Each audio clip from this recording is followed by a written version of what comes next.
So hi guys welcome to my YouTube channel. Guys आज की इस वीडियो में हम बात करेंगे कि जो टीचर होता है आपकी कॉपी में आप देख सकते हो कि ये 5 चीज़ें देखकर आपको पूरा का पूरा फुल मार्क्स दे देता है। हम बात करेंगे कि जो एग्जामिनर होता है कॉपी चेक करने वाला वो आपके बोर्ड एग्जाम में केवल ये 5 चीज़ें देखकर ही आपको नंबर देता है। तो सबसे पहला जो चीज़ है वो है बोर्ड एग्जाम की कॉपी में टीचर क्या देखकर फुल मार्क्स देता है और क्या देखकर आपको फेल कर देता है। दूसरी बात है कि अगर हैंड राइटिंग खराब है तो कैसे लिखें। ठीक है, आपको कैसे लिखना है, अगर हैंड राइटिंग खराब है कैसे लिखना है कि एक भी नंबर आपका एग्जामिनर ना काट पाए। और जो तीसरी बात है कि बोर्ड एग्जाम में कॉपी मिलते ही क्या करना है आपको। सबसे पहले अगर कॉपी बोर्ड एग्जाम में मिलता है तो आपको कौन सी चालाकी करनी है। इसके बाद कोई क्वेश्चन का आंसर आधा आ रहा है तो क्या करें, उसे लिखे या छोड़ दे या उसे क्या करना है। फिर उसके बाद है कोई भी क्वेश्चन का आंसर बिल्कुल भी नहीं आ रहा है तो उसे ट्रिक से कैसे लिखे कि पूरा का पूरा नंबर हमें मिल जाए। वो ट्रिक भी मैं आपको बताऊंगा कि बिल्कुल आंसर ना आता तो उसका आंसर कैसे लिखना है। इसके बाद है कि किसी भी क्वेश्चन का आंसर कितना लिखे, क्या ज्यादा पेज लिखने से ज्यादा नंबर मिलता है। ठीक है, और इस ट्रिक से आपको 20 से 30 नंबर बिल्कुल मुफ्त मिलेगा। ठीक है, फ्री में मिलने वाला है। और जो छात्र कुछ नहीं पढ़े उनका भी बोर्ड एग्जाम में 95% पक्का आएगा। तो आज की इस वीडियो में हम सभी चीजों पे बिल्कुल डिटेल्स में बात करने वाले हैं। पहला जो है कि टीचर कॉपी में क्या देखकर पास या फेल करते हैं।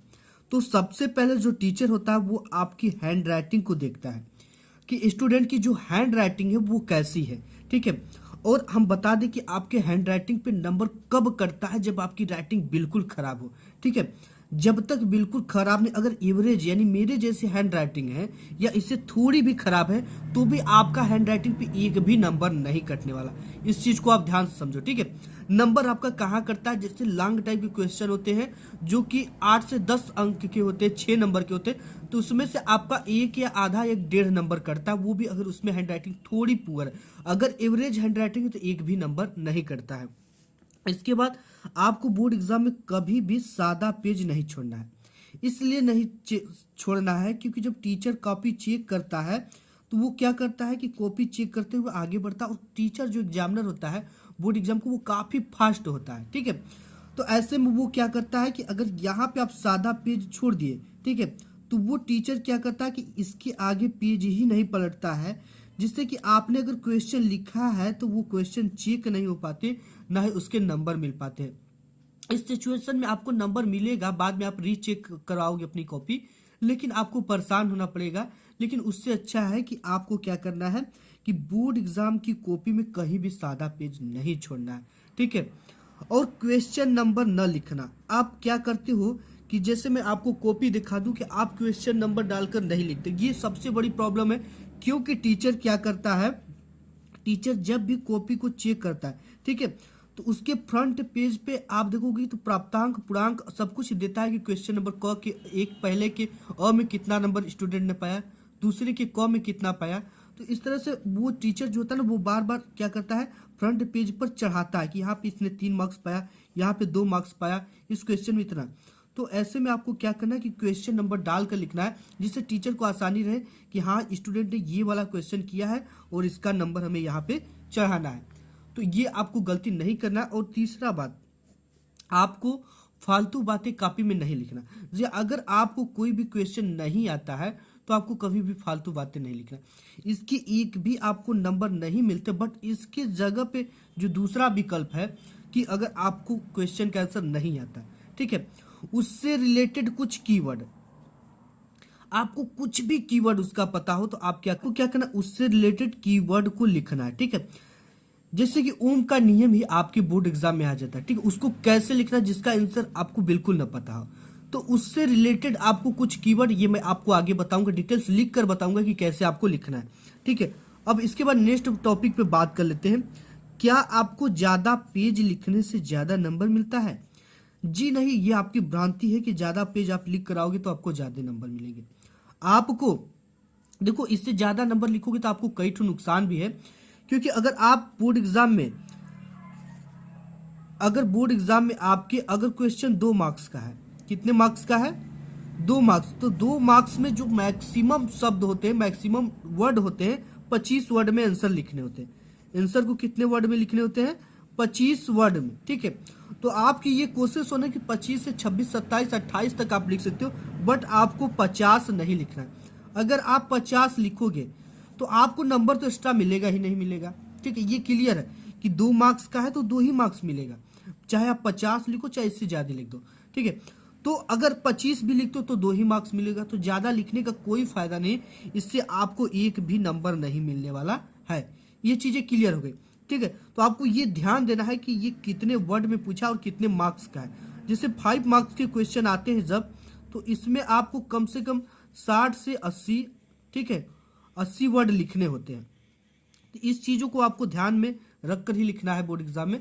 और इसके बाद प्रश्न का आंसर लिखने के बाद कि आपको क्या करना है कि प्रश्न का आंसर लिखते समय, यानी क्वेश्चन का आंसर लिखते समय आपको लिख लेना है, ठीक है। जैसे प्रश्न का आप कोई भी उत्तर दियो, वो उत्तर आपने इंड कर दिया, इंड करने के बाद आपको 2 से 3 लाइन छोड़कर ही दूसरा प्रश्न नंबर उत्तर डालना है, ठीक है। जैसे मैं यहाँ पे एग्जाम्पल तौर पे आपको दिखा देता हूँ।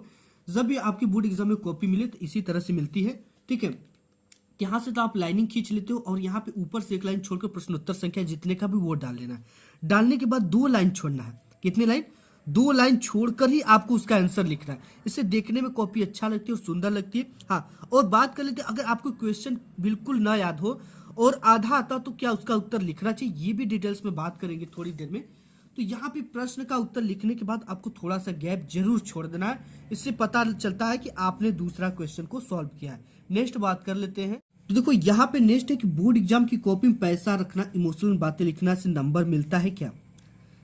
तो देखो, आप अगर बोर्ड एग्जाम की कॉपी में इमोशनल बातें लिखे हुए तो आपको बिल्कुल भी नंबर नहीं मिलने वाला। जैसे इमोशनल बातें क्या लिखते हो आप? कसम लिख देते हो, गाली लिख देते हो, ठीक है। ये सब चीज़ें कि सर आप मुझे पास कर दीजिए, आपको या तो मैं फांसी लगा लूंगा, ऐसी चीज़ें आपको नहीं लिखना है। जी हाँ, कसम नहीं लिखना है, गाली नहीं लिखना है, फालतू की बातें नहीं लिखना है, इमोशनल बातें नहीं लिखना। आपको अपना जैसे कि लोग लव के बारे में भी लिख देते हैं, ये सब चीज़ें नहीं लिखना है, ठीक है। इमोशनल बातें नहीं लिखना है। और बोर्ड एग्जाम की कॉपी में पैसा रखने से क्या आपको पैसा मिलता है? आपने देखा होगा कि बोर्ड एग्जाम की जब कॉपी चेक हो रही थी तो उसमें कई सारे स्टूडेंट पैसा रखते हैं, ठीक है। तो देखो, पैसा रखने से क्या नंबर मिलता है?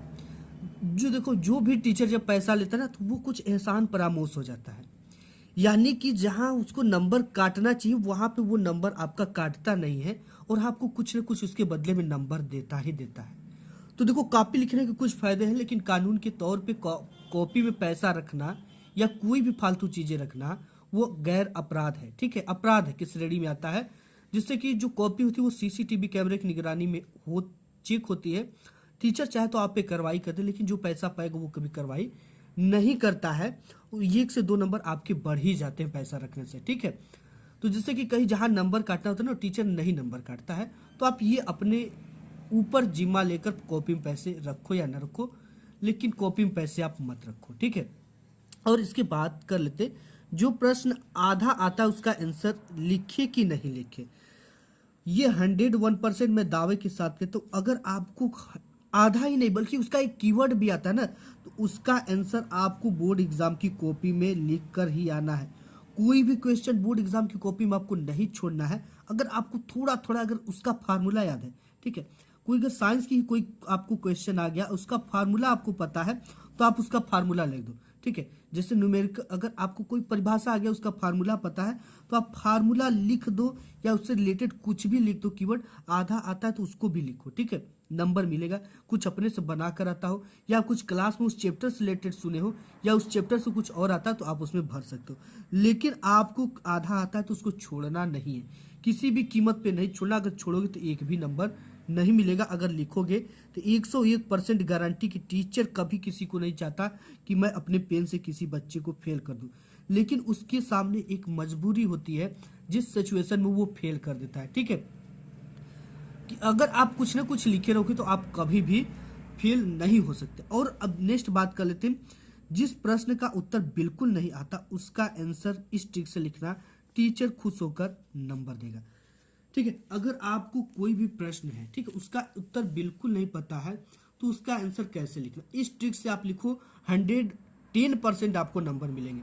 सबसे पहले तो आपको कॉपी इस तरह से खींचनी है, प्रश्नोत्तर संख्या एक लाइन ऊपर से छोड़कर लिखना है, ठीक है। यहाँ प्रश्नोत्तर संख्या जितना उतना डाल देना है। इसके बाद ओम का नियम आपके बोर्ड एग्जाम में सपोज आ ही जाता है, ठीक है। तो आपको बिल्कुल नहीं पता तो उसको देखो कैसे लिखना है। आपको ये लिखना है कि ओम का नियम यह कहता है कि ओम के नियम के अनुसार जो भी क्वेश्चन आता, ठीक है, ओम का नियम यह कहता है कि ओम के नियम के अनुसार डैश डैश डैश को ओम का नियम कहते हैं। अब देखो इस डैश डैश के बाद ना, अगर आपको इसके कुछ भी टूटी फूटी वर्ड पता हो, इस चैप्टर से रिलेटेड पता हो, साइंस से रिलेटेड अगर कुछ पता हो, अगर इससे रिलेटेड आप कुछ क्लास में अपने सुने हो, तो आप इसको यहाँ पे भर दो। को ओम का नियम कहते हैं। टीचर काफी फास्ट होता है, वो उतना ध्यान ही नहीं देता, और यहाँ पे आपको पूरा का पूरा 2 नंबर देकर चला जाएगा। अगर जी हाँ इसका फार्मूला आपको पता है, ठीक है, इसका फार्मूला आपको पता है, तो आप केवल फार्मूले को भी लिख दोगे ना, तो 1 नंबर आपके 101% गारंटी है कि मिलेगी। अगर केवल फार्मूला याद है, आपको इसका कुछ नहीं पता है, तो आप यहां से क्या करो, आपको सिंपली लिखना है कि आर बराबर ओम का नियम के अनुसार आर बराबर भी बटे आई के अनुपात को ओम का नियम कहते हैं। इसके बाद फार्मूला लिख दो, आपको पूरा का पूरा नंबर मिल जाएगा। 101% गारंटी है कि मिलेगा, ठीक है। तो यहाँ पे सब कुछ क्लियर हो गई कि आपको जो क्वेश्चन बिल्कुल भी नहीं आता उसका भी आंसर लिख कर आना है, वो इस ट्रिक से लिखना है, इससे आपको पूरी की पूरी नंबर मिलेगी, ठीक है। इसकी जगह पे आपको इससे रिलेटेड, इसी चैप्टर से रिलेटेड या इस सब्जेक्ट से रिलेटेड आपको कुछ भी लिख देना है, जो आपने कभी क्लास में सुना है या आपने घर पे रहते हुए कुछ पढ़ा है, पढ़कर एग्जाम देने गए हो, तो आपको उसी को इसमें लिखना है, ठीक है। तो इससे 101% आपको नंबर मिलेंगे। तो ये चीजें क्लियर होगी कि बोर्ड जिस प्रश्न का उत्तर बिल्कुल नहीं आता उसका आंसर इस ट्रिक से लिखना, और टीचर इससे खुश होकर आपको नंबर देगा। अगर आप अपने शब्दों में लिख देते हो ना, तो टीचर बहुत ज्यादा खुश हो जाते हैं। बात गाइस एक नेक्स्ट बात कर लेते हैं, अगर आपके पास कुछ बचे हुए समय है बोर्ड एग्जाम की तैयारी आपको कैसे कर सकते हो, ठीक है। आपको क्या करना है, 100% आपको स्टडी पर ध्यान दो, सभी सब्जेक्ट को आप पढ़ो, नियमित पढ़ो, क्योंकि सभी सब्जेक्ट समान होते हैं। क्वेश्चन बैंक से इंपॉर्टेंट क्वेश्चन और आंसर पढ़ो जो सबसे ज्यादा बार पूछे गए हैं, और model paper previous year paper आपको सॉल्व कर लेना है। और यहाँ पे क्या करना, एग्जाम में आपको केवल मेन पॉइंट को पढ़ना, और इससे आप पढ़ोगे तो आपको 95% बिल्कुल पक्का मिलेगा, और 20 से 30 नंबर बिल्कुल 101% गारंटी के इस ट्रिक से लिखोगे तो मिलेंगे। तो आज की इस वीडियो में बस इतना है, मिलूंगा एक नेक्स्ट वीडियो, तब तक के लिए धन्यवाद। वीडियो पसंद आए तो एक लाइक जरूर करिएगा।